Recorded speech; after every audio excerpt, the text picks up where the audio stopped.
Hey everybody, this is a quick video in case you have a Whirlpool brand refrigerator and it's giving you an E6 error and you're wondering what is this error and what do I need to do to get rid of it. So basically, real simply, this is an error so there's a control board that controls everything in the refrigerator freezer, and then there's a display that displays things.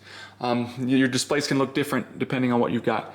But anyways, this error is an error when it senses that the control board is not able to properly communicate with the display.